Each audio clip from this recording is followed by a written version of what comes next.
Worth. It's Rick with Concert Connection, sponsored by PMC Entertainment.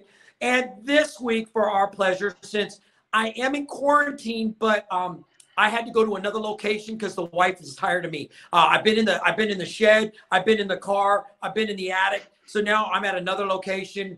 I'm not telling you where because I don't want her sending the stormtroopers after me to drag me home yet. But this week's guest is the one and only Mr. Mike Bailey. How are you, sir? Hello, Rick. How are you, sir? Hey, man, it's great to be on. Yeah. How are you handling being on restriction? You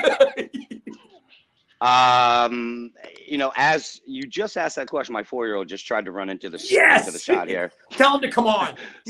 so hey, Sabrina, come here. So it's been a big adjustment. It really has. I would tell you this just from a performing. You and I are both drummers. Yep. And what really hit me was the last 6 years I've been doing this gig. Every time I go, and now the way we tour is 1 to 4 gigs every week of the year. Pretty much January is the only month off. So when I would go on the road, I'm drinking lots of water. You got what? How many waters do you drink during a show? You know what I'm saying? 3, 4, 5 bottles of water. I drink a couple waters, and I also do a pre-gym, which you get at GNC, which is a workout supplement, because at my old age of 50, I need a little more oomph to get through 90 minutes, 120 minutes of show. So, and I don't want to crash from the caffeine. I'll be 50 in July, so I'm right with you. So the home thing, how it's affected me, I actually lost almost 10 pounds. I stopped drinking water because I'm so used to going on the road every single week. That's where I got my water consumption. Yeah. And I'd be home for 48, 72 hours and then leave again, and I would shift to a different thing. So since we've been home, the last few weeks, I've definitely picked it up. I'm feeling much better, but I was getting a little lethargic for a little while. You know, I wasn't taking care of myself. I found it. Yeah. And I found it in my ding dong consumption has gone off the rail. You know, I went to Walmart when they first shut everything down, and I couldn't find ding dongs everywhere. And I'm like, what the hell, America? I need them. You guys don't. You don't understand. And then I found like a stash of them, bought like 6 boxes, and my wife's like, you know, you have a problem. And I'm like, as I shove a whole one in my mouth, I'm like, what are you talking about? You know? We have an Oreo problem here. The mega stuff Oreo problem here. You crack them open, you eat all the stuff, and then if you happen to lose one of the cookies to the puppies, I'm just saying there's another Oreo that I can eat the stuffing out of. Sure. That's great. So you drink a lot of water on stage?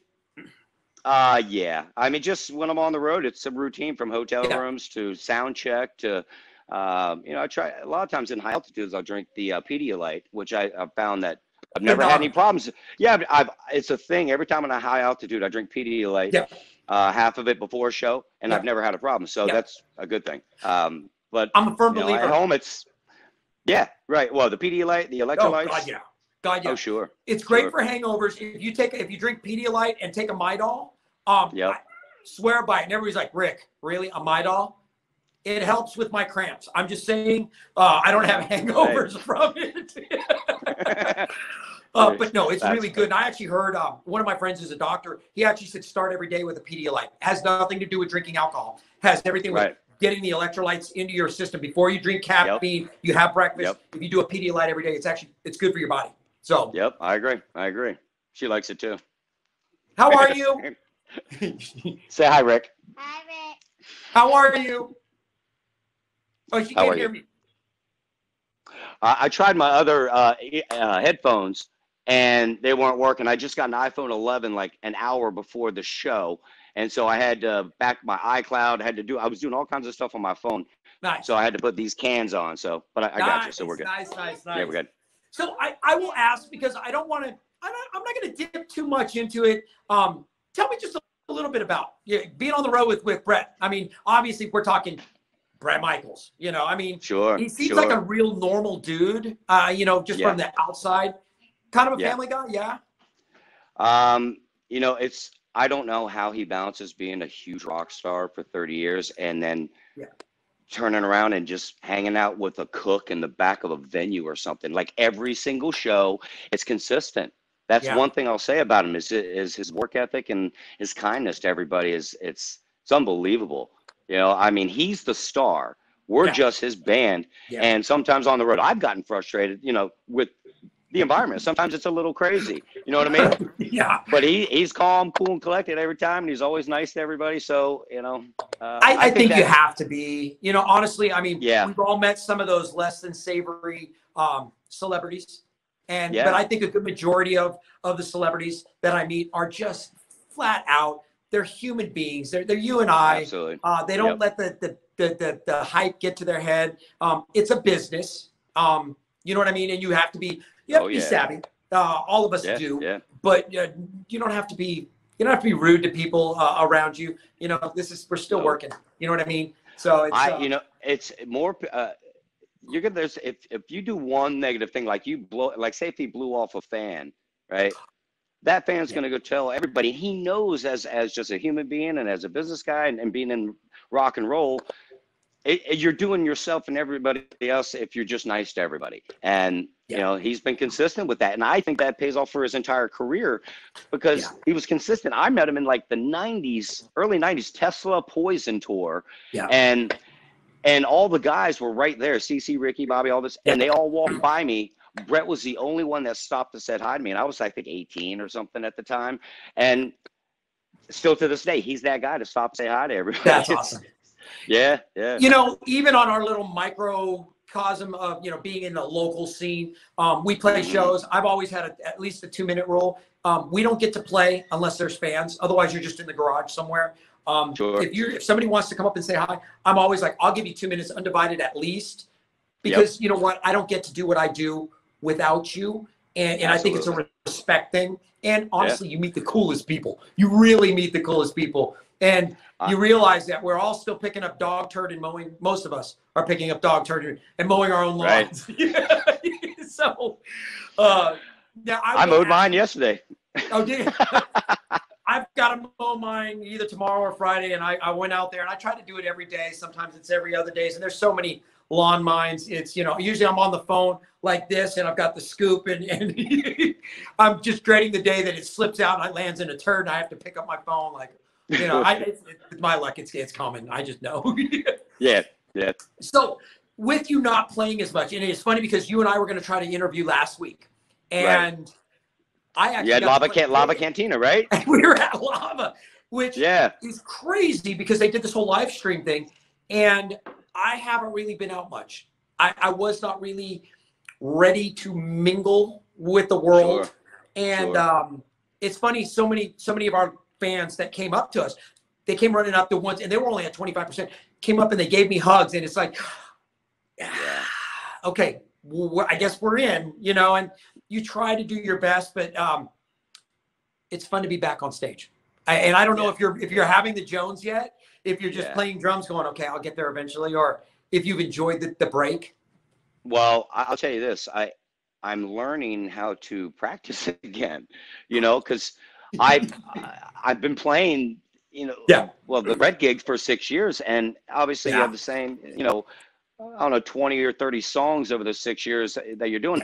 And so we play so much, I wouldn't get a lot of time at home to rehearse. And it's fun again, which is really nice. So I've been ordering, in fact, I just got a brand new, I have a deal with Pearl. So I ordered the Red Line chain eliminator double pedal.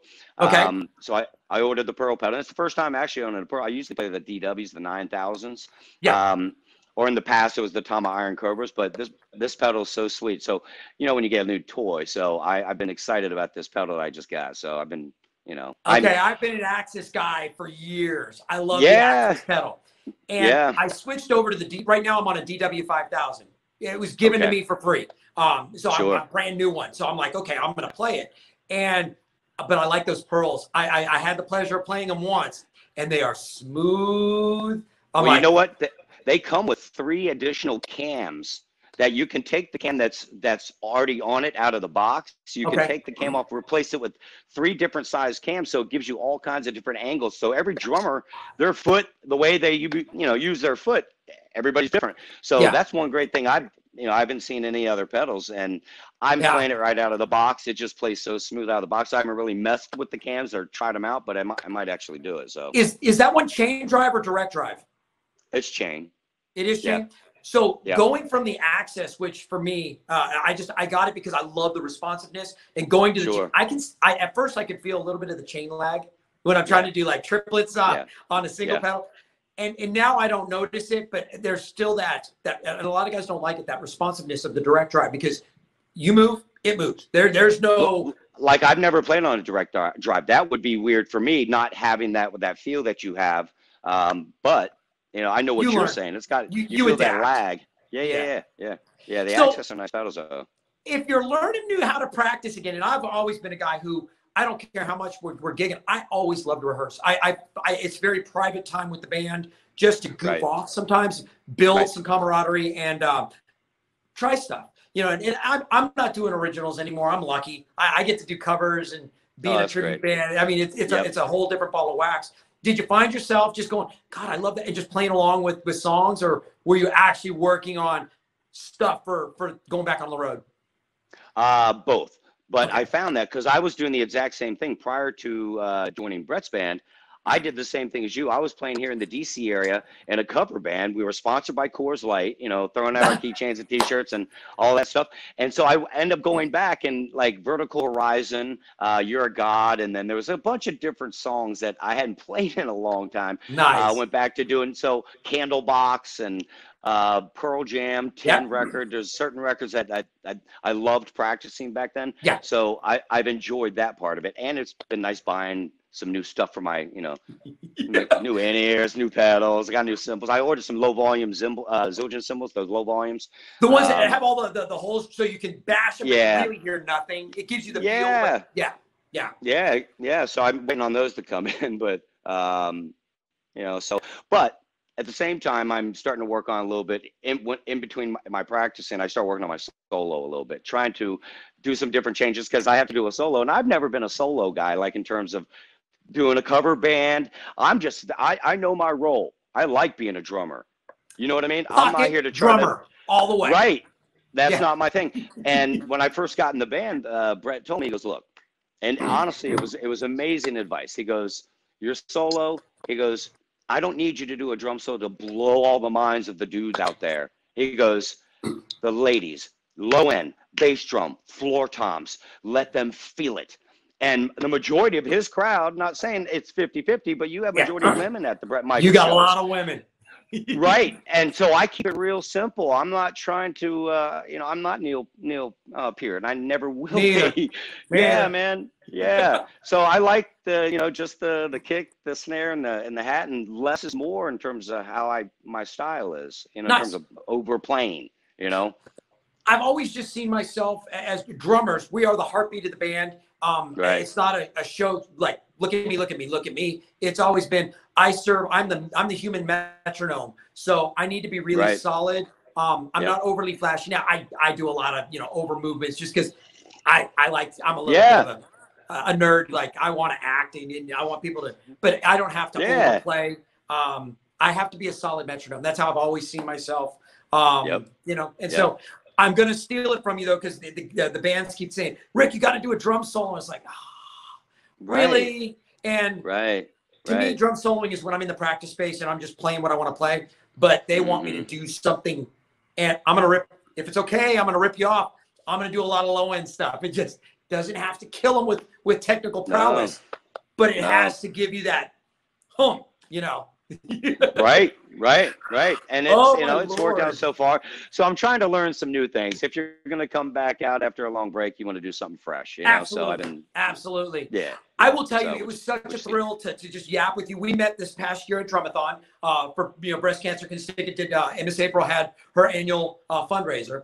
And I will tell you, meeting you, meeting Lauren, meeting everybody, you know, I'd already knew Rich, getting to meet Tiny was such a thrill. So when you said you would come on, and I had Lori on like a month and a half ago, and it was such awesome, you know, and it's always such a thrill because whenever I have drummers on my show, we have a different personality. It's oh sure, you know, and some of us have had different experiences than others. I mean, I've had a pretty fun career. I chose to walk away for a while because I thought it was more important to be dad and than to try to be a rock star in my book. And so I chose to not continue to pursue that for a while.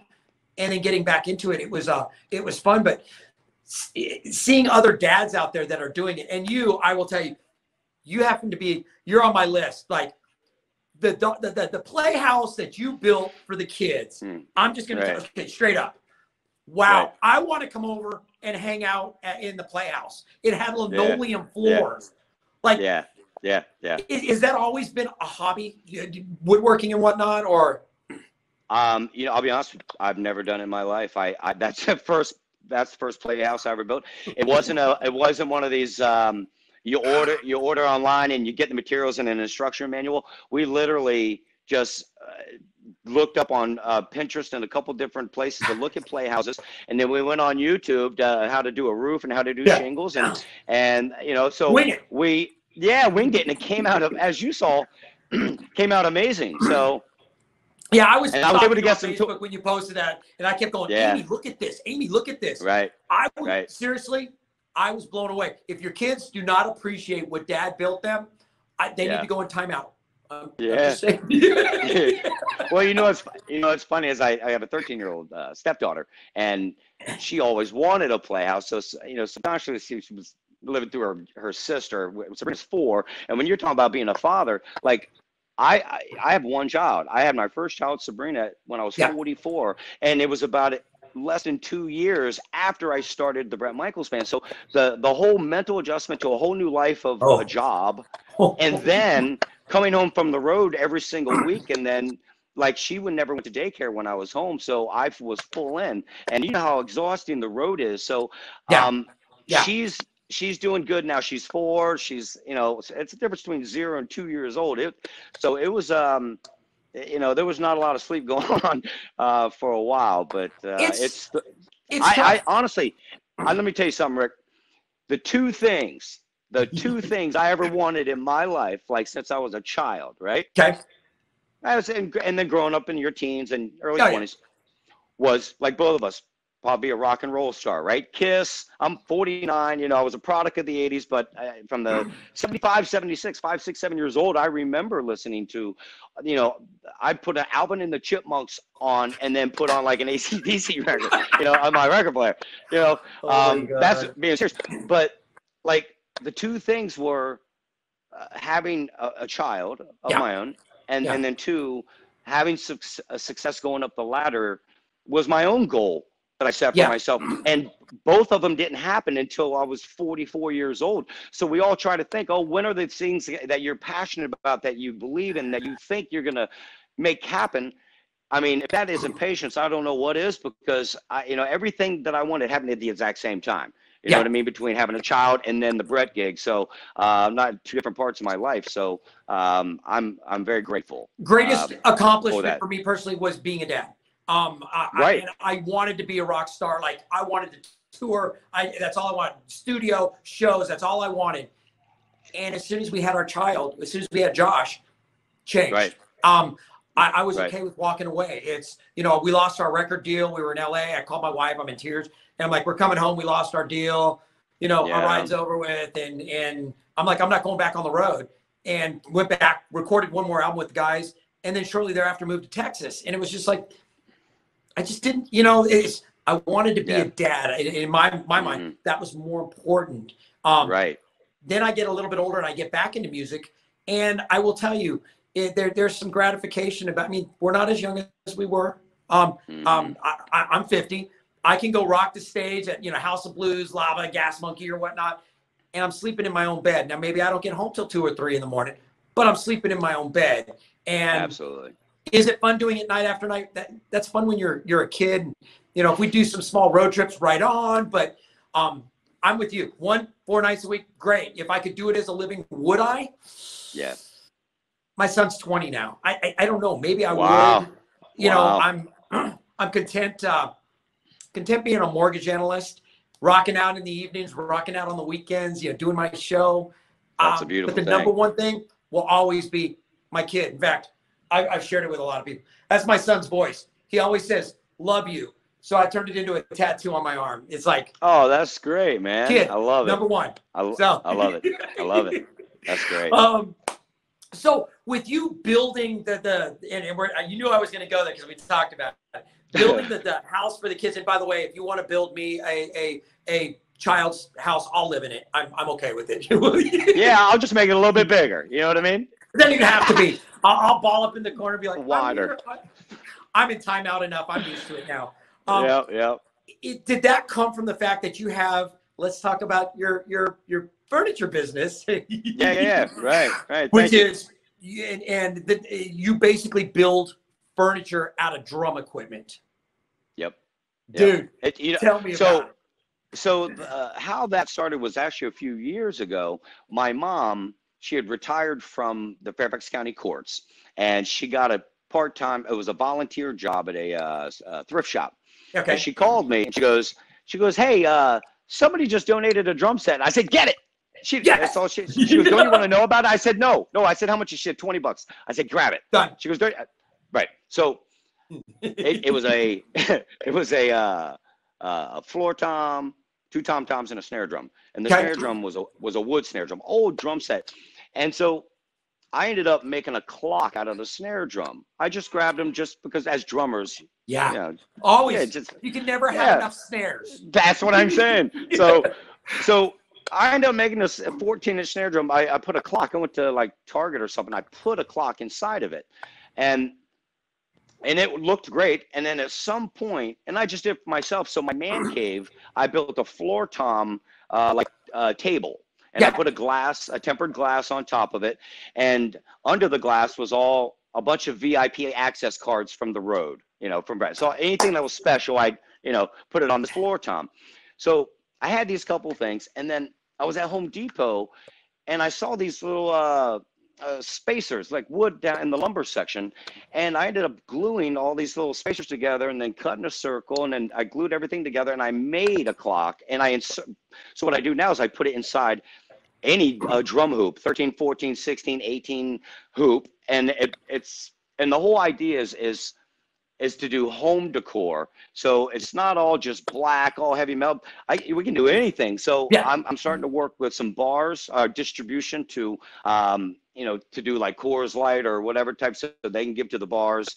So there's some contracts I'm looking to increase this business that I'm doing, because since this COVID and this thing, I've just ramped up the production. Awesome. And so I'm making bass drums now. I've got bass drum tables, like living room tables. Yeah. Eric Brettingham, Cinderella, he's our bass player with Bret Michaels. Yeah. I'm making him a floor tom end table right now, and that's going to have a 16-inch tempered glass, which sits right inside of it. So, and with summer coming up, our guitar player, Pete, he's opening up his candle shop in Myrtle Beach. It'll be his second location.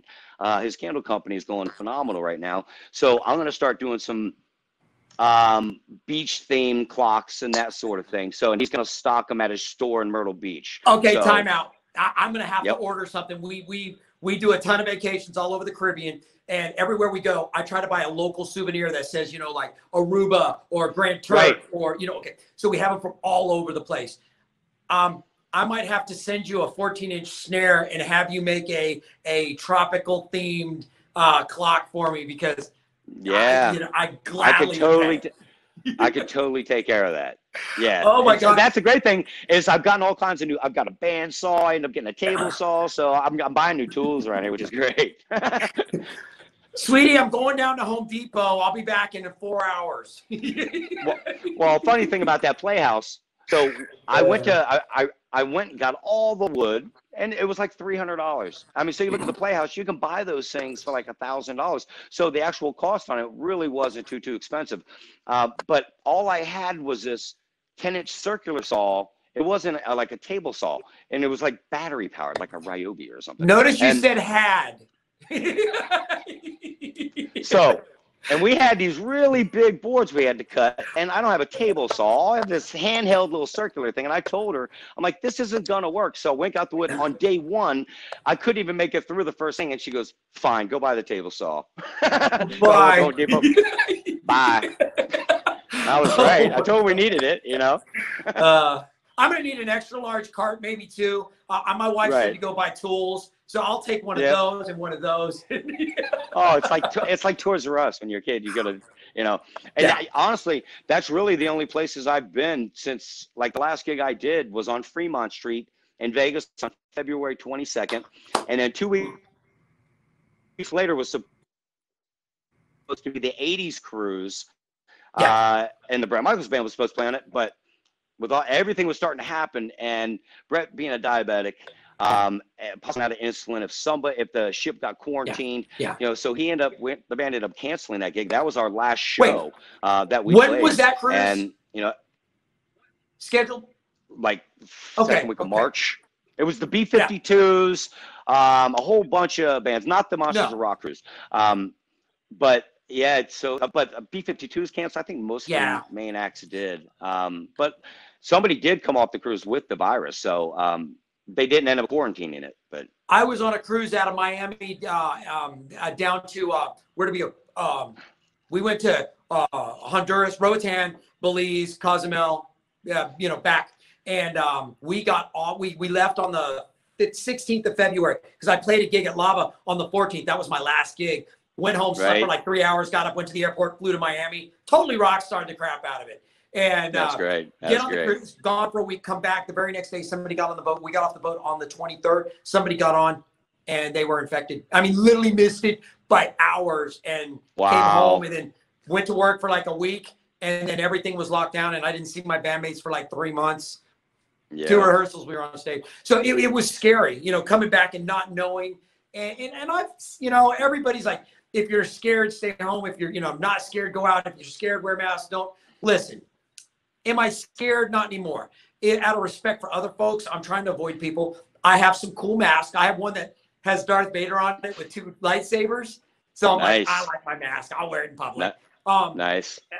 You know, I like, as a grown adult, I like to consider myself part of the solution, not the problem. I don't want it to linger. I think if people are going to hate me, I'm going to get hate mail. I don't care. Yes, we're not going back to normal. Figure out the new normal, and let's get back to living life. And there's a way for us to exist and do business and enjoy life. Let's figure it out. But, you know, you can't stay locked up forever. And, you know, again, I will wear a mask when I'm typically around people because I respect people. I don't. That's just me. You know, I get hate mail from people all the time that don't like what I say. And I get nice mail too. I don't think it's just me. You know what the thing is you and I are on the same page. Like this isn't, you're respecting others by doing that. Loyal to my wife. You know what I mean? It doesn't matter what you believe politically. Like, well, it doesn't matter. Yeah. It just, you know, so I've been staying in, but also I've been going out, like, but not going out, going to Home Depot or, you know, go walking around the neighborhood with the kid, and, you know. I don't know about you. My dad always took my phone and TV away when I was on restriction. I haven't really cared so much. I've got Netflix. I've got the Disney thing where I can watch all the Star Wars movies and all the Pixar movies. I really put me on restriction. I've got a fridge full of ding dongs and cream soda. I don't really, you know, I don't care. It's I'm good with it. So I told you I should have worn my M&M shirt. I'm telling you. You know? So how far do you plan on expanding? And the name of your company again, doing the furniture? Yeah, it's called Custom Drum Decor. Okay. Yeah. How far do you plan on going with that? Well, you know, because we stay so busy with the Bret Michaels Band before all this happening, I just did it for fun, you know, and make some extra cash and get creative. And it's kind of like the same concept with our guitar player, Pete. He ended up starting a candle company. Yeah, like it became a thing off the road to be able to kind of get your little thing on, to get your own space, to stay creative, but maybe do something outside of music, you know. And that his candle company's doing great. And you know, this is now, since this lockdown, my production's increased. I'm getting orders all the time, so a lot of custom orders. So I've got another business partner involved with it now. Good. And yeah, so I've got a business plan in mind for exactly what I want to do. Now it's just executing it. So, and I've got time. I'm just going to let you know my feeble little tentacles, but I mean, you can always advertise on either of my pages. You know, we've got a little bit of distribution out there. Promote it Right. gladly, and I'll Thank have to you. get with you off screen or off camera. You're gonna have to hook me up with Pete because you said candles. I'd love to reach out to him and get. I want to order some candles. And hell, maybe we even do an interview and let him promote it. I mean, I'm sure he's got some great tales, but would love he would love to anytime do somebody's got a small business like that. I'm down. You know, let's promote it because we all have outside interest. I mean, really, I think it's cool. Yesterday, Pete and I, well, last night, Pete and I did a gig on Stage It. It's called stageit.com. Okay. So a lot of artists now, as you've seen on social media, doing Facebook and PayPal, Venmo, Zelle, all that stuff. You know, get paid that way. Stage It's platform is you can charge whatever ticket price. So we only charge 50 cents just to get people to come in, right? Well done. 50 cents. Yeah, we're not asking for $10, $50 or anything like that. But when you're in there, there's a message board that everybody's in, so everybody can communicate with each other. It's completely live. We do a 30-minute show, or you do whatever length of show you want. The downside is they take 30% of it, but I play Michael home. Pete and I get together. We haven't been jamming. I did this show with him a month ago. So we're doing like once a month. But you know, we went and did a radio interview. It's called the Big O and Duke Show. Chad Dukes is a big DJ here in the DC area, and I've always been a fan of his or whatever. But Pete and Chad, Shining Soul Candle Company, have made a deal with. Chad has another business like a boutique shop in Fairfax, Virginia. Him and his wife together.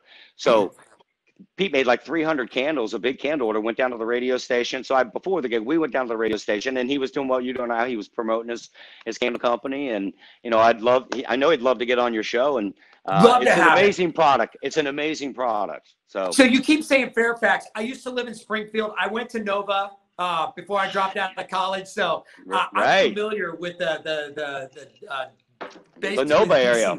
Yeah, the whole, and it's funny, my wife has never been up there. And when it all opens back up, I used to go down to like the Air and Space Museum and the mall. She's never been. At some point, we're coming up to DC and for like a long weekend or maybe even a week, and just go do the whole Smithsonian thing so she can see it, because it's something. You got to go, you know, see the Lincoln Memorial, you know, Washington Monument. You know, I've done it a million times. But I think the American History Museum. Yeah, it's something that everybody should try. All of those things.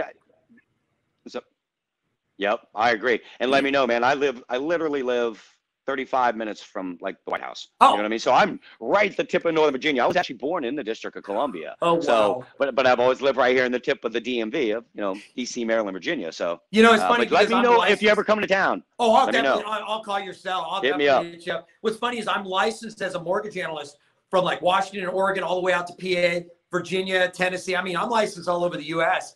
And it's amazing how many people I talk to up in the Virginia area.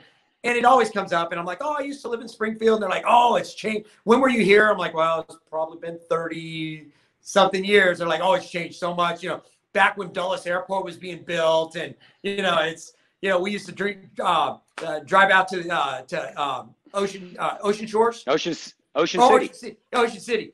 And remember getting pulled over on the Bay Bridge and for speeding. The Bay Bridge. Yeah.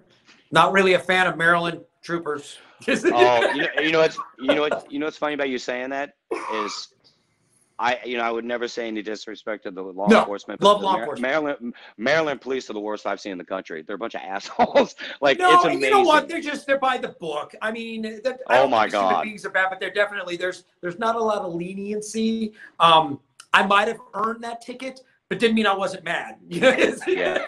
I have a lot of friends in law enforcement. So the one experience that I tell you, and the reason that's why I say that is my sister and I were driving. She was driving me to BWI, right? I was flying out of BWI, and this is several years ago. And this trooper, Maryland State Trooper, pulled us over, and he got out of the car, pulled his gun out, started screaming, like, get out of the car, put your hands up. We're like, oh my God, what can we do? And it was just me and my sister in the car. Yeah. Right? And he had another cop car pull up in front of us and like we literally did nothing, but he held us there for like the longest time and wrote like 5 tickets. And he didn't know my mom worked for Fairfax County Court. So I ended up like writing like the Maryland State Police. I got out of it because it was just a bunch of, he was just harassing us. And I had no idea why. Oh my God. I would have been like 5 tickets. Really? That's the best you can do? You can't squeak out a couple more just because I've got a mouth. That you're my sister. That's my sister. I kept my mouth shut. Like, really, big guy? You can't come up with a couple more things? Right. What, you ain't got a 6? You can't make it 7. You know what, Ferris Bueller? I would have been the kid. I would have been, you know, he's like, you want another one? Yeah. Yeah, I would have had to say something. But to be fair, there's a lot of stuff going on in Maryland that why law enforcement might be. I get it. And again, I have some dear friends that are law enforcement. I have a lot of respect for what they do. Yep. But there's always a couple bad apples, unfortunately, that make it bad. And I'm sorry, a majority of cops are phenomenal. Yeah. I truly appreciate what they do. I'm not on the front line. They walk it every day. So I say thank you to law enforcement, first responders, our military. I'm a big supporter all the way. But there's always a couple bad apples. Even in the music scene, there's always a couple bad apples no matter where you go. So, you know, I'm not going to pick on too hard. I must have ran into that bad apple at the Maryland State Police because that guy was just, he was on another level. You're like, oh, could I get your address so I could send you some hate mail, please? I mean, well, I think what pissed him off is I told him, I said, dude, I'm going to miss my flight. I'm on the way to BWI. And that's when another cop car pulled in front of us. He was like, no, you ain't going nowhere. I was like, man. Oh, my God. I remember driving up to Baltimore. We used to go up there to watch the Orioles play. And it was, oh, man, I mean, it was a hop, skip, and a jump. It was a blast. You know, that right there in where you're talking about, the Inner Harbor right there in Baltimore. Yes. There's a lot of great places that bands play up there. Ram's Head. There's a lot of cool places that, been there. You know, a lot of Ram's Head. It's a great venue. Yep. It's funny because years ago, I used to sell tow trucks, manufacture and sell tow trucks for a living. And so they would have the big towing, you know, it's almost like the Super Bowl. It was Baltimore and it was Orlando, or the 2 big Super Bowls of the year, like of the year. And so we would go up there and we'd end up at, is it Harrah's has a casino right there near downtown? Yep. After a full day of selling, you know, $1 million pieces of equipment, we'd be like, okay, let's go drink and gamble. And of course, these guys have an appetite. So they, and again, there's some hard workers. But yeah, we would go and just saying, I enjoy going up to Baltimore. There's some great places. I mean, it gets sketchy real quick too, though. Just saying. Oh yeah, no, you could be on like one block, and then go around the corner. It's like a whole different thing. Yeah. Baltimore, a lot of diversity there in Baltimore. Yeah. So I've been telling people about my experience on about a year and a half ago. I was on a cruise, ended up in Cozumel, Mexico, and I did a tequila tour. And I am not a tequila drinker. I ended up buying $100 bottle of freaking tequila, and it's, when you smell it, it's like caramel candy, and it's smooth as can be. I knew nothing about tequila other than when I was 16, I drank tequila and got sick, and I've hated it ever since. Now, as I understand it, tequila is actually good for the digestion. It's good for the body if it's good tequila. And so I was watching, as I stalk everybody on Facebook, tell me about your association with a certain tequila company. So the Rosa Espinosa, right? Yeah.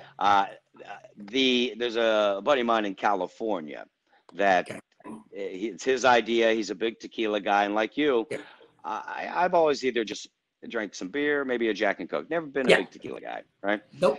And like you said, exactly how you described that, and I would bet that what you had was an añejo. And mind you, I don't know anything about tequilas, but this one thing there's 4 different brands that we have for Rosa Espinosa. The 7-year aged añejo is like you said, very sweet, a sipping drink, not like sit there and do shots. This is a beautiful sipping drink. It's very warm. It goes down easy, and it just tastes amazing. It's an añejo. It's like a caramel kind of. Yes, this is an amber colored one, the one I have. Oh my gosh. Right. It gave me a whole different respect for tequilas. Right. Just saying. Right.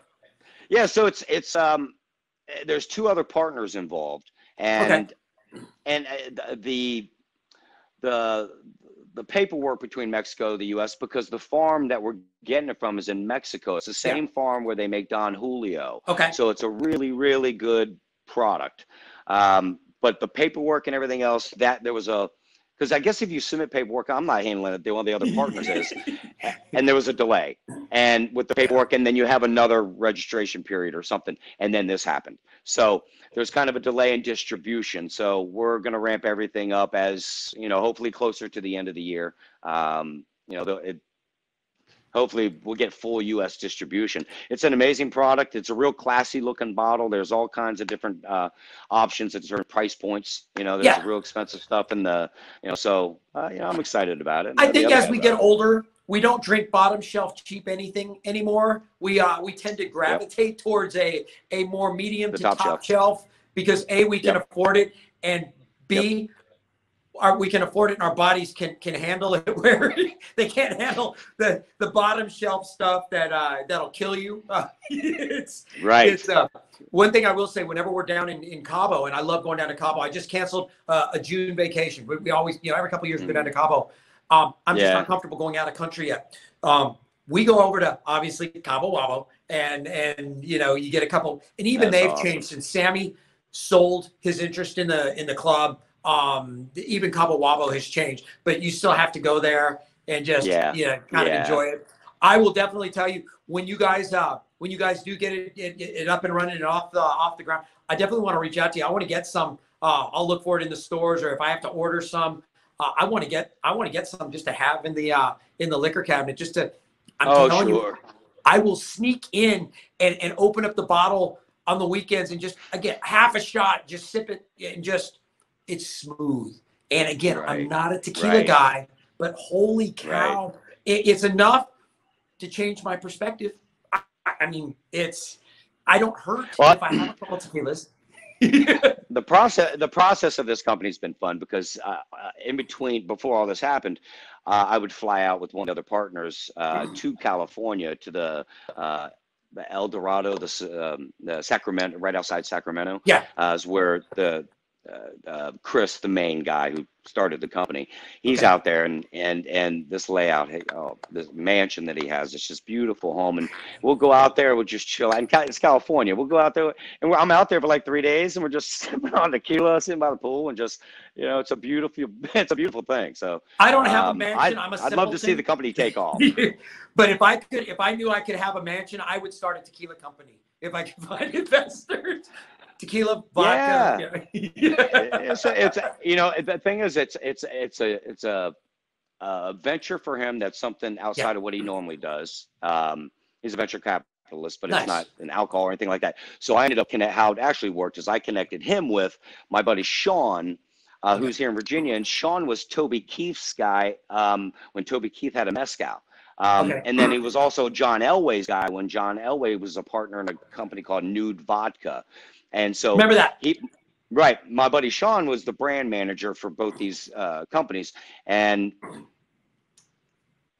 when Chris was telling me about it in California, just off a whim, just a story, I'd love to do this. I'm like, dude, my buddy Sean is like, this is what he's been doing for 20 years.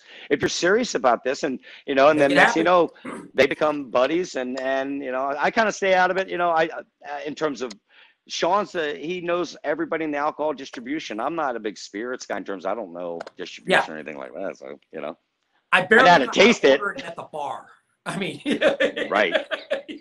Oh my Lord. So I will be excited.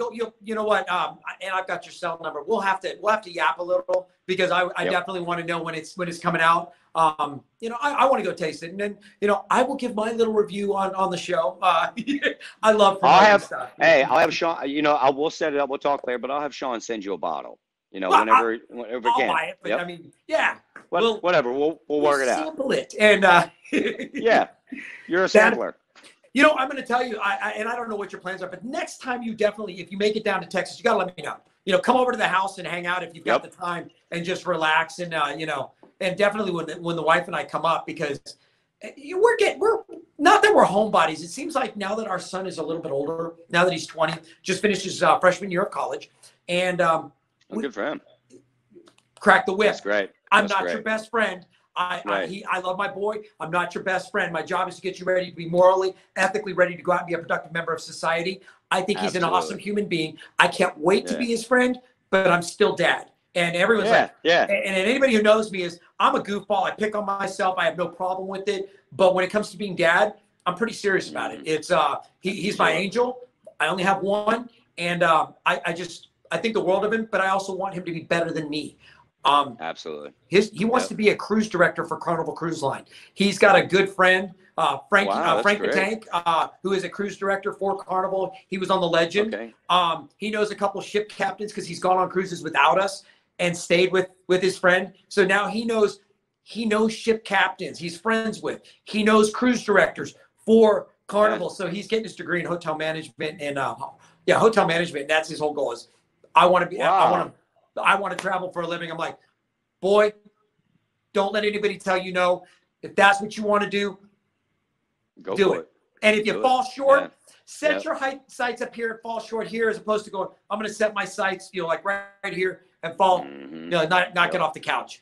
Absolutely. I'm okay with that. So that's great. It's funny is I would prefer my daughter not be a musician. You know what I mean? Like, I'm not asking her to play the drums. I'm not asking, she's going to fall into whatever her heart falls into. And I want her to do that, Find your calling. Everybody has their calling. I found my calling. I will say, I wish I had maybe there. Yeah, we could all go back and go, what if I'd taken a different crossroads? Sure. No, it's, I found mine. Everything happens for a reason. Now you go find yours. I look forward to watching him grow. I miss him being the little man that he gets a hold, but it's been a pleasure in 20 years. That fast. Right. I blown away. I believe it.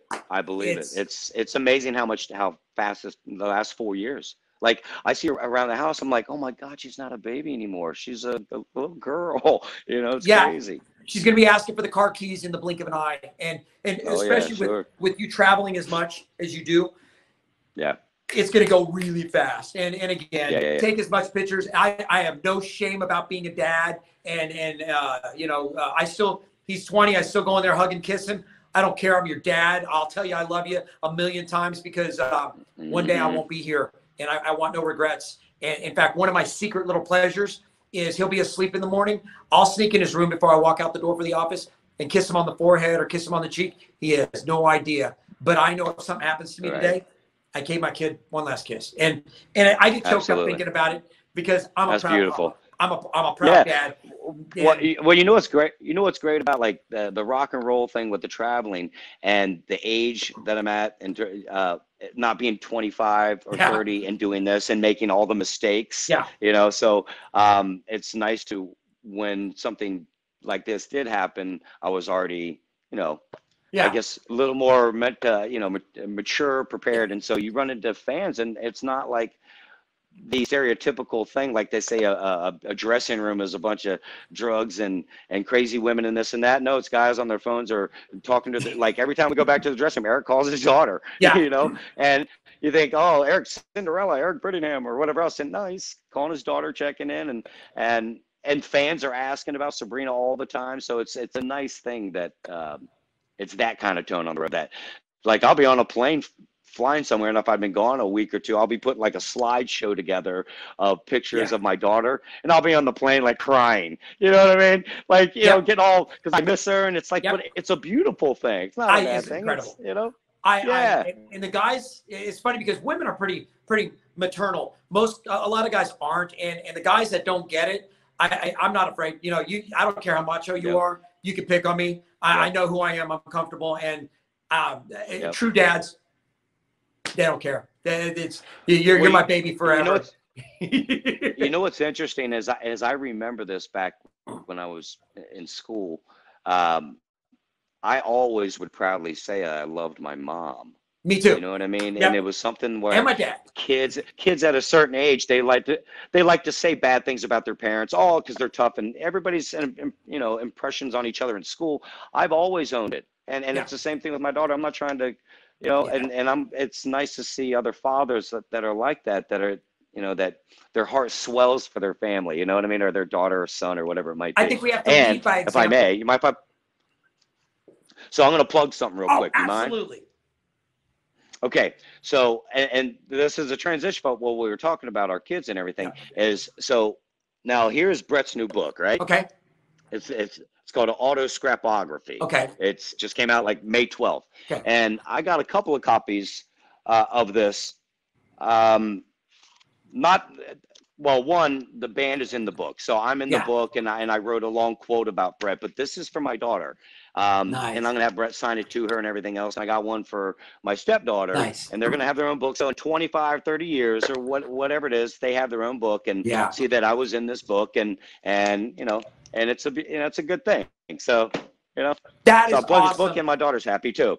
They'll it's a great book, by the way. Later. You know what I mean? Yeah, absolutely. Yeah, sure. Like my daughter doesn't really get it. Like she knows who Bret is, and she knows who Wham Bam, you know, Eric is. She calls him Wham Bam, and they're all just guys. They're not like, you know. In fact, Eric slept on our couch, and she's like hanging out with Eric the whole time. I'm like, you don't realize that's Eric Brettingham from Cinderella. Doesn't matter. They don't. You know, they're just people to them. And really, that's the lesson to all of us: is we're all just people. I mean, I've met my fair share of celebrities, and I always just, you know, again, really. We're all just people. That's just the only difference is some people make their money on stage in front of a lot of people and they're good at it. And some people go to an office and that's how they make their living. Some people work at McDonald's, you know, some people fly airplanes. It doesn't, we all just have jobs. It just happens to be the job that they have, you know, honestly. So it's, before I let you go, what are you doing to get ready? Are there any plans? Have you heard anything? Do you know when you're going to get to go back out and make some music? Well, no. Answer's no. No. Yeah, there's. I mean, I think, as we all know, this whole thing's a moving target, right? Yeah. Things are changing. We don't know how it's going to be in 2 months or whatever. Yeah. I think somewhere October, November, and then maybe the beginning of the year, and that's sad to think about. Wow. Yeah, but I also think all the sports, the hockey, and as the baseball comes back, football is doing their plans or whatever. Just had NASCAR. So I mean, without fans, it's got to change. You got to start integrating the fans in at some point. But I think maybe the sports may lead into the music business, because everybody else, like all the other tours, are like Sammy, Bon Jovi, they've all canceled their tours. And so there's a couple of buddies of mine that I've known since I was 7, 8 years old, and I played in a band with through high school and just out of high school. So I'll do some social distance jamming with them locally. So I'll go to my buddy Jeff's house, and he's got the most killer man cave with all the gear. He's got a drum riser with lights on it, for Christ's sake, in his basement. So so I'll get my jamming on. I'm still jamming, you know. I like playing with the band, and I'm sure you're the same way. I'd like to get my time practice, but there's nothing like, you know, having some other guys around you. You know, we're human metronomes, and I love the feel of my bass player and syncing. You know, I'm a rhythm section guy, and when we're on the same page, and you're listening to your singer and your guitarist, and everything's just clicking. I'm sorry, there is nothing. Even if you make mistakes, it's all. And every band makes mistakes. There's never a perfect show. Ever. Absolutely. Ever. Absolutely. But to be able to roll with it, to know each other well enough that you're just like, okay, we'll roll with it. We got this. And I think it's phenomenal. So yeah, I will say I'm giddy that I'm back a little bit. We've got a couple small gigs coming up. So it felt good, but it's going to be a while before we get back to the every single weekend, sometimes 2-3 times, you know, I mean, it's going to be a little while. I'm okay. Well, I think also, and I'm not sure if you want to dip into that part of it, but is like if there's 25% capacity or whatever else, is the pay changing now to the artist? You know what I'm saying? Like everything's affected. How much you're going to make now, because the bars don't want to put down $1,500 or whatever, $2,000 or whatever. 2-3 grand. Yeah, it ain't happening. It ain't happening. Yes.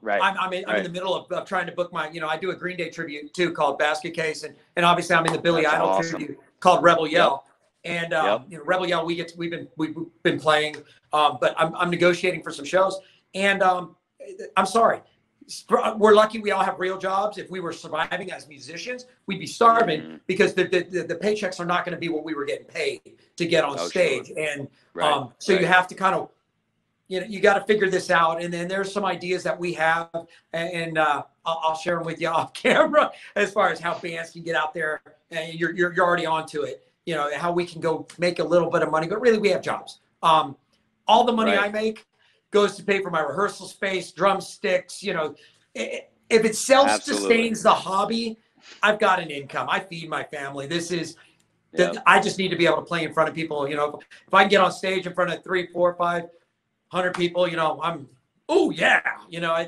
I'd like to play in front of a few thousand, but I'm settling for what I can get. I'll play in front of 5 people if I have to. I don't care. And I think I might go that route too, in terms of going back to what I was doing, like just playing locally with the local band, you know. So I grew up in this area. I can put a band together, because if that's the first phase, because bands, national artists like Bret and Sammy and all these other ones, they're playing to larger crowds. So when will that happen? So if the bar thing with smaller crowds starts happening first, I might just start playing locally until the other gig kicks back in, you know? So yeah, I mean, that's a dream job. But ultimately, I mean, what if it doesn't come back? You know, I mean, what if it takes that long? You know, it's like, okay, what's my contingency?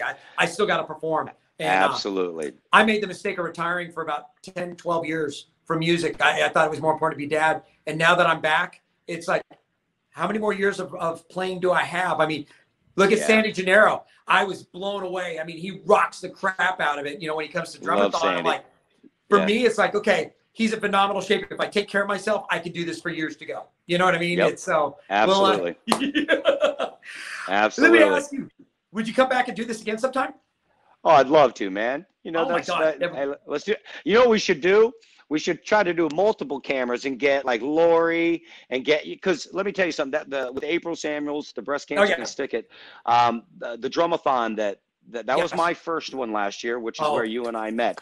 Yeah. I can tell you this, that being very genuine about this, that I've communicated with pretty much all of that group of drummers since then. Dylan to Lori to like I watch Tiny every day when he goes live, and every day I bought one of his Boom Room T-shirts last week. You know, we have to support each other. I'm jealous because I didn't get a chance to order one. I'm gonna reach out to him privately. I want to see if I can still get one because I want one. Yeah. You should, man. Yeah, and the Boom Room, it has a drum on it. Why wouldn't you want it? You know, that's why I want it. And you know, it's funny because even Rich, Rich has his podcast now, which when I catch him, I'll share it to my pages for him, just because it's, you know, again, we are one small. We're a hood. We're not a brotherhood or a sisterhood. We're a hood of drummers, and you know, it doesn't matter. We all love to beat the skins and you know, support each other. And like my interview with Lori was phenomenal. Again, it was great. Just talking. I've reached out to Rich. I'm reaching out to Tiny.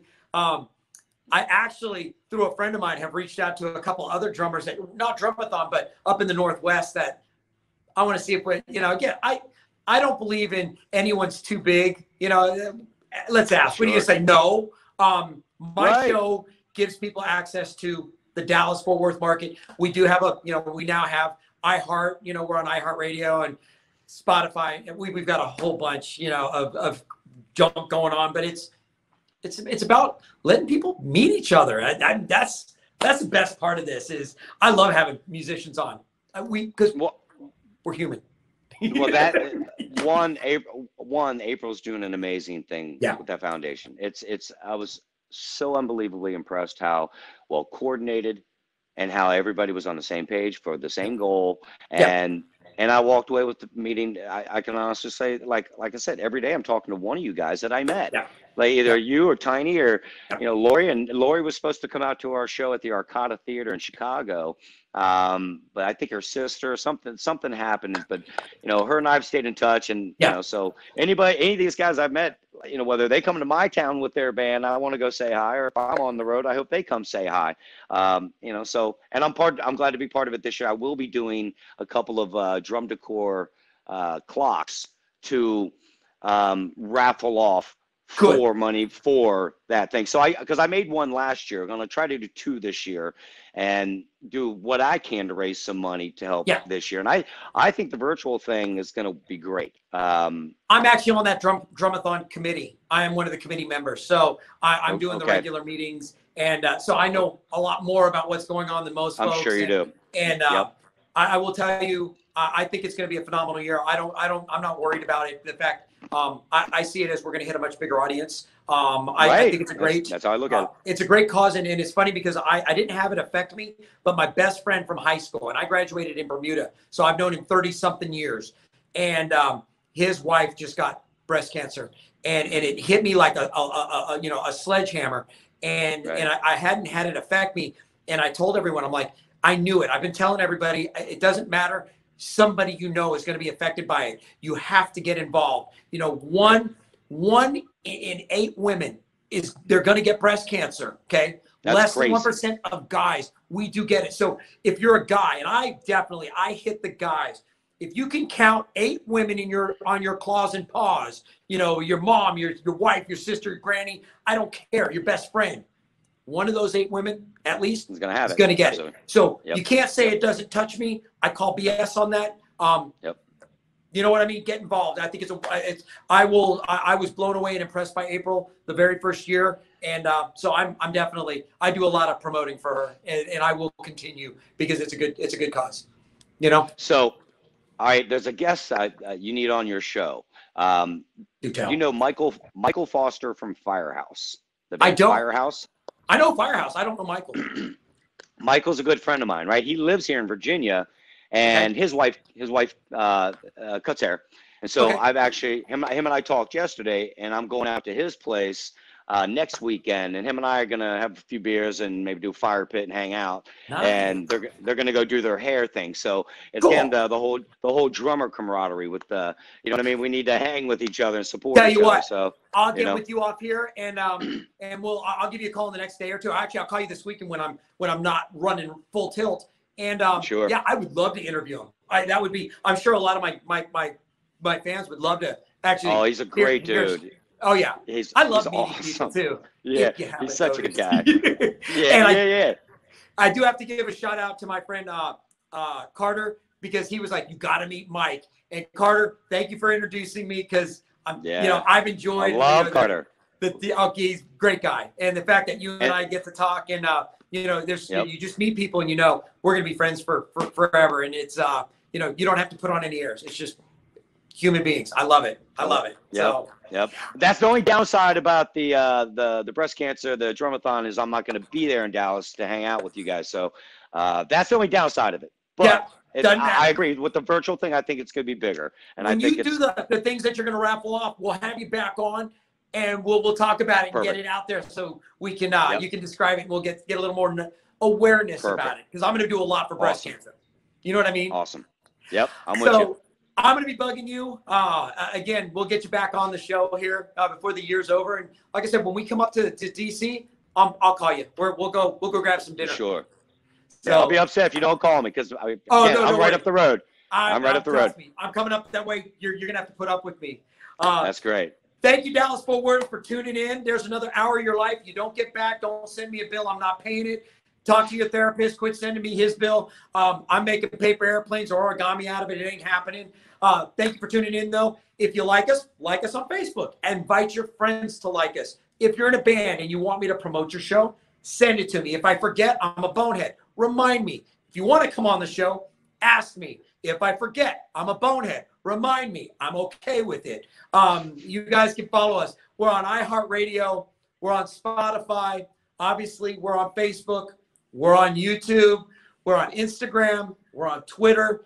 We have a Roku channel, and now we have an Amazon Fire channel. And for those of you that have been paying attention, I now have a progressive web app. Go to inthepitwithrick.com. You can download it to your phone, catch my shows and interviews, promote your band, and there is a calendar. And if you're in a band and you want to promote your show, you can go put it in there. It'll be on the calendar, and it's free. All you got to do is take it and use it. And that way, if you're in a local band, be it in Dallas, in Austin, in DC, in San Francisco, Seattle, I don't care where, use the app.